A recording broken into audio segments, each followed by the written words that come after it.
नमस्कार। आइए सुनते हैं मुंशी प्रेमचंद जी की लिखी कहानी विध्वंस।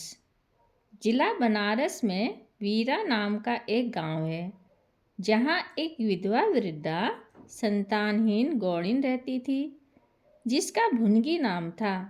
उसके पास एक धुर भी जमीन न थी और न रहने का घर ही था।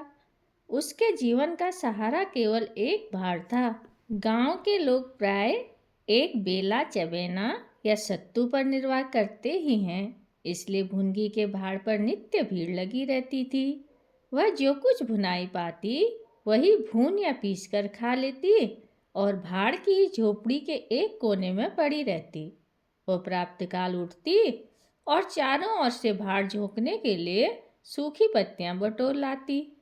भाड़ के पास ही पत्तियों का एक बड़ा ढेर लगा रहता था।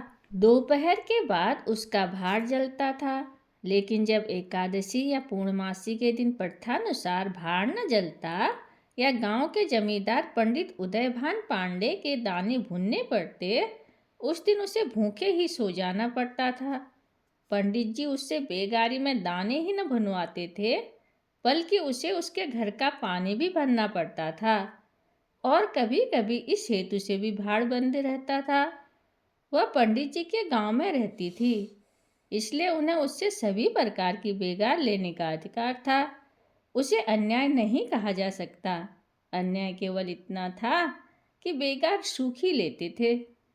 जमींदार की धारणा यह थी कि जब खाने ही को दिया गया तो बेकार कैसी। किसान को अधिकार है कि बैलों को दिन भर जोतने के बाद शाम को खूंटे से भूखा बांध दे। यदि वह ऐसा नहीं करता तो यह उसकी दयालुता नहीं है, केवल अपनी हित चिंता है। पंडित जी को उसकी चिंता न थी, क्योंकि एक तो भुनगी दो एक दिन भूखी रहने से मर नहीं सकती थी, और यदि देह योग से मर भी जाती तो उसकी जगह दूसरा गौड़ बड़ी आसानी से बसाया जा सकता था। पंडित जी की यही क्या कम कृपा थी कि वो भुनगी को अपने गांव में बसाए हुए थे। चैत का महीना था और संक्रांति का पर्व। आज के दिन नए अन्न का सत्तू खाया और दान दिया जाता है। घरों में आग नहीं जलती। भुनगी का भाड़ आज बड़े जोरों पर था। उसके सामने एक मेला सा लगा हुआ था। सांस लेने का भी अवकाश न था। भुनगी ग्राहकों की जल्दीबाजी पर कभी कभी झुंझला पड़ती थी कि इतने में जमींदार साहब के यहाँ से दो बड़े बड़े टोकरे अनाज से भरे हुए आ पहुँचे और हुक्म हुआ कि अभी भून दे। भुनगी दोनों टोकरे देखकर सहम उठी। अभी दोपहर था, पर सूर्यास्त से पहले इतना अनाज भूनना असंभव था।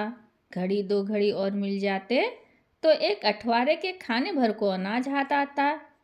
देव से इतना भी न देखा गया। इन यमदूतों को भेज दिया। अब पहर रात तक सेंत मेंत में भाड़ में जलना पड़ेगा।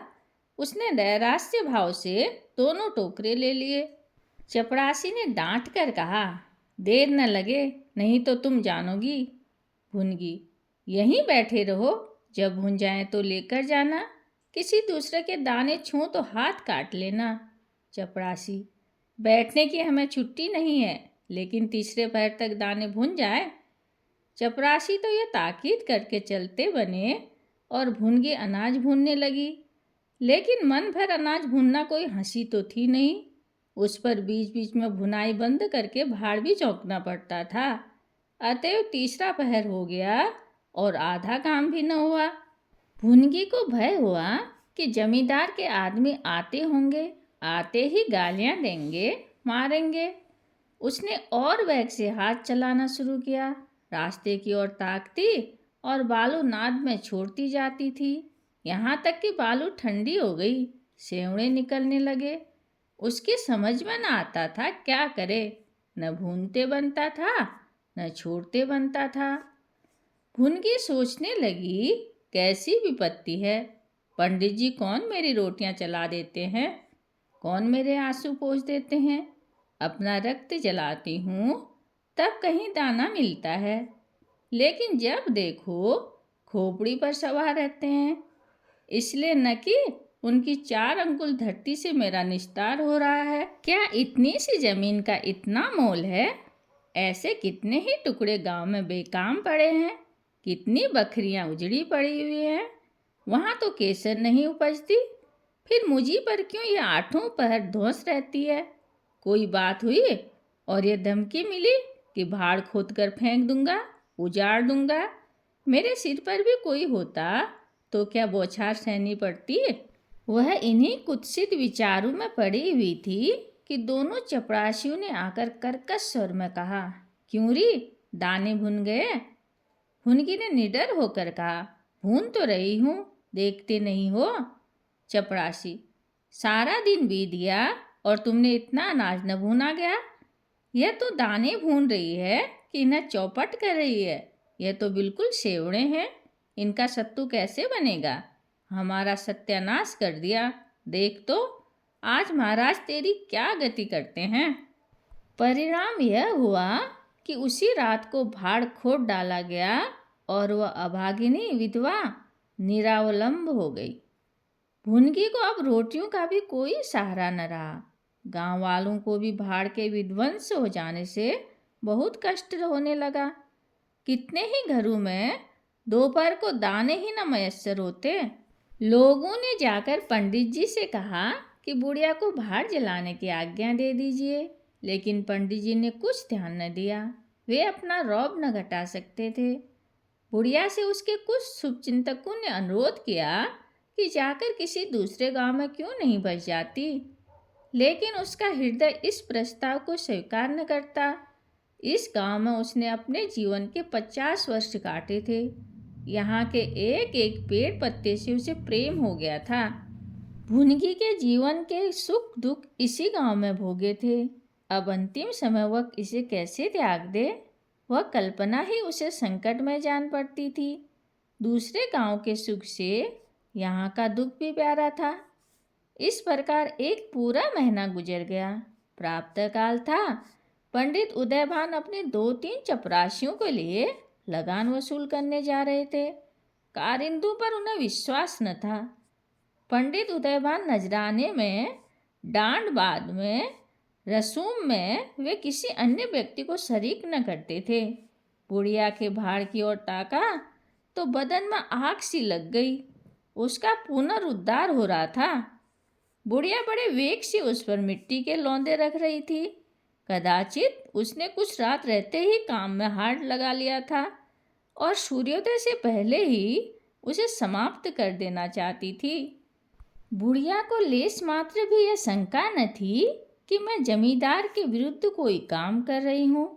क्रोध इतना चिरंजीवी हो सकता है, इसका समाधान भी कदाचित उसके मन में न था। एक प्रतिभाशाली पुरुष किसी दीन अबला से इतना कीना रख सकता है, उसे इसका ध्यान ही न था। वह स्वभावतः मानव चरित्र को इससे कहीं ऊंचा समझती थी। लेकिन हाँ, हतभागिनी, तूने धूप में ही बाल सफ़ेद किए। सहसा उदय भान ने गरज कर कहा, किसके हुक्म से? भुनगी ने हक बका कर देखा तो सामने जमींदार महोदय खड़े थे। उदय भान ने फिर पूछा, किसके हुक्म से बना रही है? भुनगी डरते हुए बोली, सब लोग कहने लगे बना लो तो बना रही हूँ। उदय भान, मैं अभी इसे फिर खुदवा डालूंगा। यह कह उन्होंने भाड़ में एक ठोकर मारी। गीली मिट्टी सब कुछ लिए दिए बैठ गई। उदय भान ने दूसरी ठोकर नाथ पर चलाई, लेकिन बुढ़िया सामने आ गई और ठोकर उसकी कमर पर पड़ी। अब भुनगी को क्रोध आया।